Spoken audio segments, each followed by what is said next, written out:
கதைச்சரம் நேயர்களுக்கு அன்பான வரவேற்புகள். இன்று நாம் 1920களில் வெளிவந்த எழுத்தாளர் வடுவூர் கே. துரைசாமி ஐயங்கார் அவர்களின் சரித்திர நாவலான விலாசவதி என்ற நாவலை காண உள்ளோம். தமிழ் வாசகர்களின் நாடியை பிடித்து பார்த்து அறிந்து எழுதியவர்களில் காலத்தில் முதன்மையானவர் வடுவூர் கே. துரைசாமி ஐயங்கார். இவர் ரெய்னால்ட்ஸ் போன்ற ஆங்கில நாவலாசிரியர்களின் கதைகளை தழுவி எழுதியதோடு நின்றுவிடாமல் தமிழ்நாட்டின் சமகால சமுதாயத்தை சித்தரிக்கும் பல நாவல்களையும் இவர் எழுதியுள்ளார். அதிகாரம் 11. அமிர்தலிங்க சோழகரும் சோமசுந்தர சோழகரும் மகாராணி விலாசவதி தேவியின் இருப்பிடத்திற்கு சென்றனர். இடும்பாவனம் மற்றும் கடம்பாவனத்து ஜமீன்தார்களை அடக்குவதற்கு உண்டான திட்டங்களை தீட்டினர். விலாசவதி தேவி மாலினிக்கு திருமணமானபடியால் கோமலாங்கியை தனது 4வது தோழியாக அமர்த்தி கொண்டாள். சுமார் 3 வாரங்கள் கழித்து மகாராணி தனது பிரதான பட்டணமான ஒரியூரை அடைந்தாள். விலாசவதி தேவியின் அத்தை மகனான விக்கிரமாங்க சோழன் அவளை அதி சீக்கிரத்தில் மணந்து அந்த ராஜ்யத்துக்கு தானே அரசனாக வேண்டுமென்று அது விஷயமாக அடிக்கடி அவன் விலாசவதி தேவியை வற்புறுத்தி கொண்டிருந்தான். விலாசவதி தேவியோ ஒன்றுவிட்ட சகோதரரும் தன்னால் நிரம்பவும் அதிகமாக ஆதரிக்கப்பட்டவருமான இடும்பாவனம் ஜமீன்தாரை தனக்கு பகையாக கிளம்பி தன்னோடு போர் புரிய எத்தனிப்பதை பற்றி அவர்களுடன் பெரும் போர் தொடுத்து அவர்களை எப்படி வெல்லலாம் என்ற சிந்தனையிலேயே அவள் இருந்தாள். தான் மகேந்திர சோழன் கோட்டைக்கு போய்விட்டு வந்த காலத்தில் தன்னோடு கூட வந்த தனது அத்தையின் மகனான விக்கிரமாங்க சோழன் அபாய காலங்களில் நிறமும் பயந்து நடுங்கி தனது கோழைத்தனம் முழுவதையும் வெளியிட்டதை விலாசவதி தேவி கண்டு கொண்டாள். ஆதலால் அவனை தான் மணந்து கொண்டால் தன்னையும் தனது நாட்டையும் காப்பாற்றும் திறமையும் பராக்கிரமும் அவனிடம் சிறிதும் இல்லை என்ற எண்ணம் அவளது மனதில் உண்டானது. நமது இலங்கை வீரரிடம் இருந்த அபாரமான வல்லமையும் அதிவீர பராக்கிரமும் கோசார புத்தியும் அவளை கவர்ந்தன.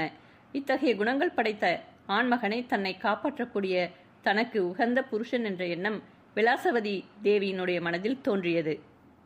விலாசவதி தேவியின் அந்தரங்க காரியாதரிசியான அமிர்தலிங்க சோழகர் அரண்மனை பூங்காவில் உலவிக் கொண்டிருந்தார். அவருடைய மனம் மிகவும் சஞ்சலமடைந்து இருந்தது. இந்த மனிதனுடைய குணமும் மனமும் இப்படி இருக்கும் என்று நான் கொஞ்சமும் எதிர்பார்க்கவே இல்லையே. நான் சுத்தமாக ஏமாற்றியல்லவா போய்விட்டேன். இவன் மகாராணியை கல்யாணம் செய்து கொள்ளப் போகிறான் என்ற நினைவினாலேயே இவ்வளவு அபாரமான செருக்கும் துர்குணமும் குரூர எண்ணமும் கொடுமையும் நிறைந்தவனாக மாறிவிட்டானே. இன்னமும் இவன் மகாராணியை கல்யாணம் செய்து மகாராஜன் என்ற பட்டமும் பெற்றுவிட்டால் என்னதான் செய்வானோ தெரியவில்லையே. என்னை கண்டால் விஷத்தை காண்பது போல் அல்லவா இவன் மதிக்கிறான். இவனுடைய செய்கைகள் மகாராணிக்கு தெரிந்தால் உடனே காரியம் விபரீதத்துக்கு வந்துவிடுவது நிச்சயம். இருந்தாலும் நாம் அவ்வளவு தூரத்துக்கு போவது உசிதமல்ல. இனி நாம் இவ்விடத்தில் இருக்கக்கூடாது. அந்த மூர்க்கன் உலாவ வரும் நேரம் ஆகிவிட்டது என்று எண்ணிக்கொண்டு அரண்மனையை நோக்கி நடக்கலானார். அப்பொழுது யாரோ சமீபத்தில் வந்த ஓசை அவரது செவியில் படவே ஓசையுண்டான திக்கில் தமது திருஷ்டியை செலுத்த அவர் எந்த மனிதரை குறித்து எண்ணிக்கொண்டிருந்தாரோ அதே விக்கிரமாங்க சோழன் அவருடைய முன்னே தோன்றினான்.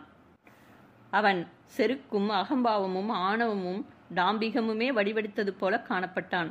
அவன் இரவு பகல் சதா காலமும் துன்மார்க்கமான செய்கைகளையே செய்து வந்தான் என்பதை அவனது முகத்தோற்றமே எளிதில் வெளிப்படுத்தியது. கூத்தி குடி சூதாட்டம் முதலியவைகளிலேயே அவன் தனது மனத்தை செலுத்தி இருந்ததனால் அப்பொழுது அவனது முகம் குடிவெறி கொண்டவனது முகமாக தோன்றியது. கால்களும் உடம்பும் நிலை கொள்ளாமல் தடுமாறின.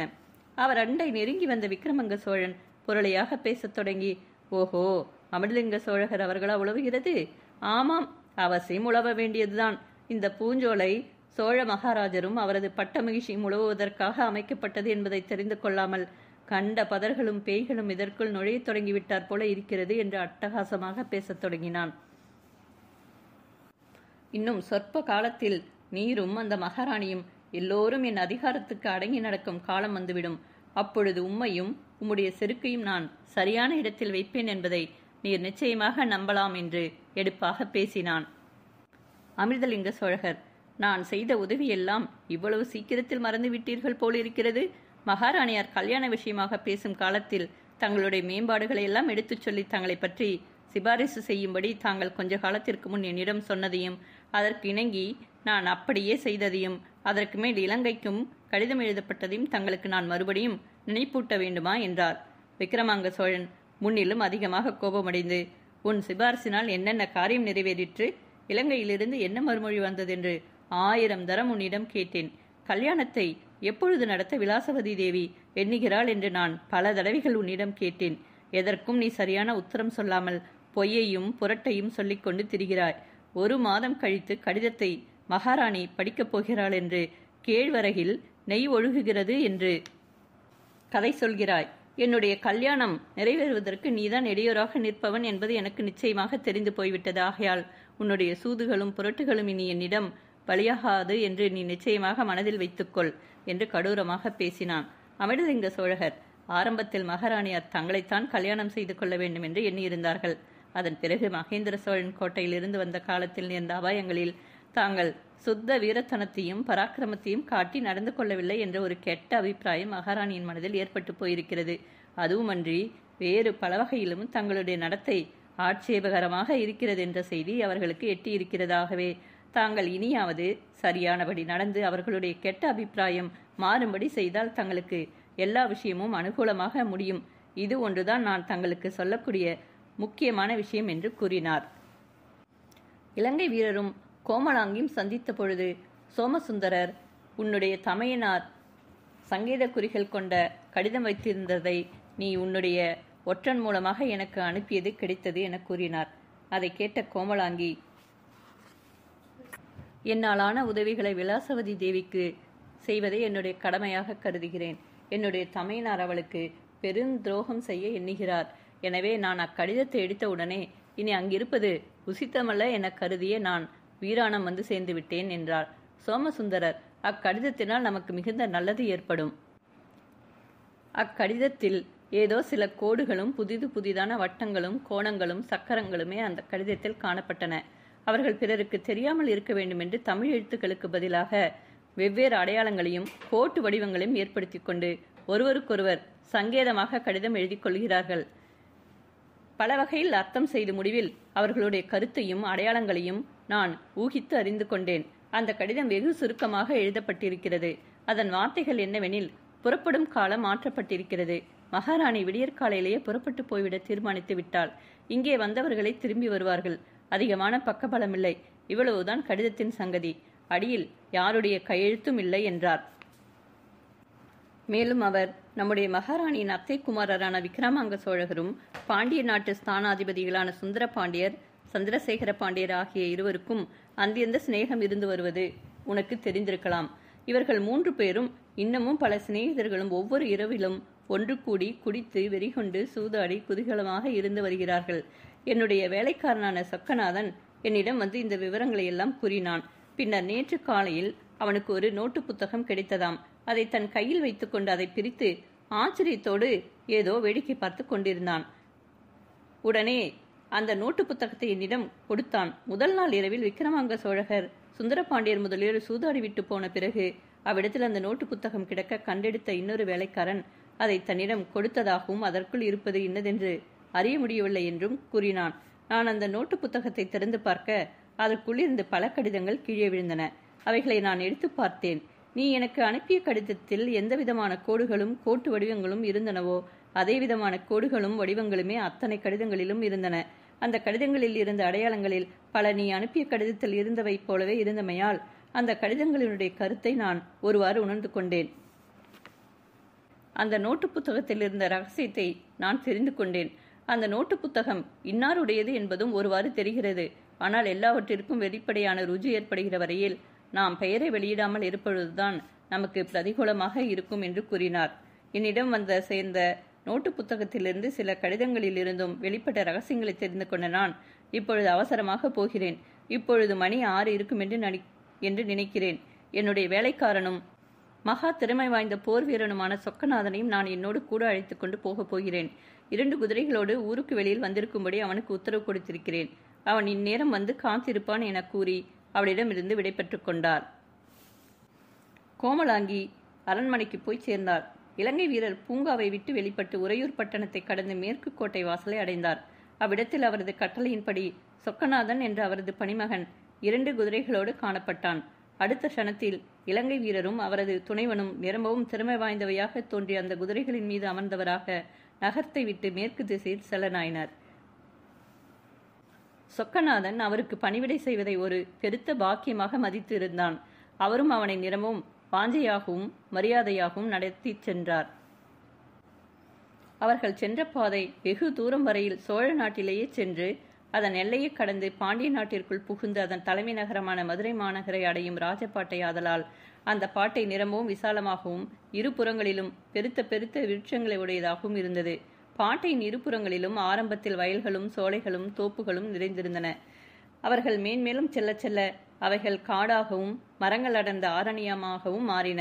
இலங்கை வீரர் தமக்கு பின்னால் சிறிது தூரத்தில் வந்து கொண்டிருந்த சொக்கநாதனை பார்த்து தமக்கருகில் நெருங்கி வரும்படி கூற அவன் உடனே தனது குதிரையை தூண்டி அவருக்கு பக்கமாக வந்து சேர்ந்தான். இருவரும் பக்கம் பக்கமாக சவாரி செய்து கொண்டு போகத் தொடங்கினர். இலங்கை வீரர், உன்னுடைய புஜபல பராக்கிரமம் எப்படிப்பட்டது என்பதை நீ எனக்கு முன் காட்டக்கூடிய ஒரு முக்கியமான பிரமேயம் இப்பொழுது நேரப்போகிறது என்றார். எந்த சனத்திலும் நான் அதற்கு தயாராக இருக்கிறேன் என்று சொக்கநாதன் உவகையுடன் கூறினான். இப்பொழுது நாம் யாருடன் போர் தொடுக்க எண்ணுகிறோமோ அவர்கள் தொகையில் நம்மை விட அதிகமானவர்களாக இருந்தால் நீ ஒரு கால் பின்னிடுவாயோ என்னவோ என்று புரளையாக கேட்டார் இலங்கை வீரர். அவர்கள் எத்தனை பேராக இருந்தாலும் இருக்கட்டும், அதை பற்றி நான் கொஞ்சமும் பின்வாங்கக்கூடியவனல்ல. நாம் நம்முடைய உயிரை திறனமாக மதித்து அத்தனை பேரோடும் யுத்தம் செய்துதான் பார்க்க வேண்டும். முடிவு எப்படி ஆகுமோ என்று கவலைப்படாமல் நாம் துணிந்து வீழ்ந்துதான் பார்க்க வேண்டும் என்று வீரமாகவும் ரோஷமாகவும் பேசினான். இலங்கை வீரர், பாண்டிய தேசத்திலிருந்து 3 மனிதர்கள் நமக்கு எதிரில் வந்து கொண்டிருக்கிறார்கள். அவர்களுள் ஒருவர் பாண்டிய தேசத்தின் உபசேனாதிபதி, மற்றவர் 2 பேரும் போர் வீரர்கள். அவர்கள் 3ம் ஆயுத பாணிகளாக குதிரைகளில் ஏறிக்கொண்டு வருகிறார்கள். சில காரணங்களை முன்னிட்டு நாம் அவர்களை வழிமறித்து தாக்க வேண்டும் என்றார்.